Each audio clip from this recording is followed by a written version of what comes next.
प्रिय दर्शकों, स्वागत है आप सभी का अध्यात्म और ज्योतिष की इस यात्रा में। मैं हूं आपके साथ देवभूमि ऋषिकेश उत्तराखंड से आचार्य आशीष। फटाफट बिना समय गंवाए हम लोग चर्चा करेंगे आज विंशोत्तरी महादशा के बाद अब योगिनी महादशाओं पे। मैं आपको अनेकों बार समझाता हूं, जन्म कुंडली का 3 ही आधार हो सकता है, होता भी यही है। या तो आपकी जन्मकालिक ग्रह स्थिति को देख करके कहा जा सकता है शुभाशुभ फल, या फिर आपकी वर्तमान दशाओं को देखकर कहा जा सकता है, या फिर विंशोत्तरी महादशाओं को देखकर योगिनी को देखकर कहा जा सकता है। मैं आज योगिनी पर चर्चा करूंगा। फटाफट नए दर्शक हैं तो चैनल को सब्सक्राइब करते हुए आगे बढ़ेंगे, बेल आइकन जरूर प्रेस कर लें ताकि आने वाले समय में भी आप ऐसे ही ज्ञानवर्धक चर्चाओं के साथ हमारे साथ जुड़ सकें। तो बंधुओं, आज मैं यहां पर बताऊंगा योगिनी महादशा कैसे और कौन सी दशा क्या फल देती है। लेकिन इससे पहले इसका बेस समझना महत्वपूर्ण हो जाता है। योगिनी महादशाओं किस पर आधारित हैं, इनके लॉर्ड कौन होते हैं। जैसे सूर्यादि नवग्रहों का जो आधार है, जो फल है, उसी आधार पर ये भी फल देते हैं, यानी योगिनियां भी फल देती हैं।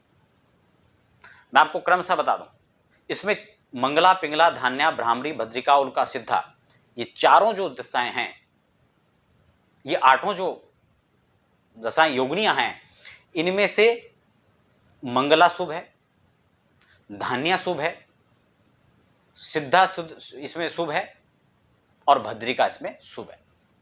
लेकिन मैं क्रमशः चर्चा करूंगा। अब हम बात करेंगे सिद्धा की दशा। सिद्धा में क्या है? सिद्धा सिद्ध करी शुभोग जननी मानार्थ संदायनी विद्या राज जन प्रताप धन सद्धर्मात् सत्यान। सिद्धा की दशा सिद्धा सिद्ध सर्व करी, हर प्रकार से यह सिद्धता को प्राप्त कराती है।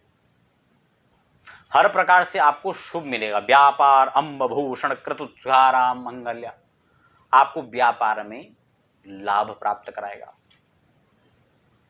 व्यापार में वृद्धि कराएगा। राजनीति में है तो आपको सफलताओं का चरम उत्कृष्ट पद आपको प्राप्त होगा। पद और कद दोनों आपका यहां पर बढ़ेगा।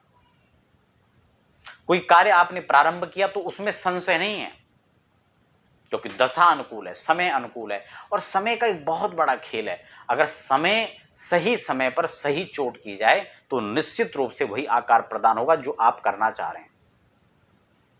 लोहा कितना कड़ा होता है, कितना हार्ड होता है, लेकिन उसको अनुकूल बनाया जाता है, आग में गला करके, तपा करके, और उसको बिल्कुल लाल बना दिया जाता है। फिर हथौड़े से जहां भी लोहार बजाता है, जो बनाना चाहता है वही बन जाता है, इतना हार्ड होने के बावजूद भी, क्योंकि अनुकूल समय में चोट किया जाता है। तो सिद्धा की जो दशा है वो दशा अनुकूल होगी। उस समय कोई आप नया स्टार्टअप चालू करना चाहते हैं तो आपको सिद्धा की दशा में करें। कोई राज उद्योग, कोई ऐसा काम जिसमें आपको आशंका कि नहीं ये काम होगा या नहीं, अगर वो अनुकूल दशा में की जाती है, अनुकूल समय में की, इसीलिए तो मुहूर्तों का प्रभाव है। मुहूर्त देखा जाता है, निकाला जाता है कौन सा शुभ समय होगा। हमारे कार्य में किसी प्रकार का कोई संशय तो नहीं है कि ये कार्य होगा या नहीं होगा। इसीलिए शुभ समय का हम लोग चयन करते हैं। और आपकी दशाएं भी यही दर्शाती हैं, यही बताती हैं कि आपका अनुकूल समय है या नहीं। आपको जो है धन आदि की वृद्धि होगी, व्यापार में वृद्धि होगी, स्त्री पुत्र आदि से सुख प्राप्त होगा, बंधु बांधवों का स्नेह आपको प्राप्त होगा, इष्ट मित्रों का साथ आपको मिलेगा। जिस क्षेत्र जिस दिशा में जाएंगे वहां मंगल ही मंगल आपको मिलेगा, और सभी काम यहां पर सिद्ध होंगे। अब सब में कहां तक इसको गिने, कुल मिलाकर के सर्व सिद्धि प्रदान करने वाला जो है आपको सिद्धा की दशा है।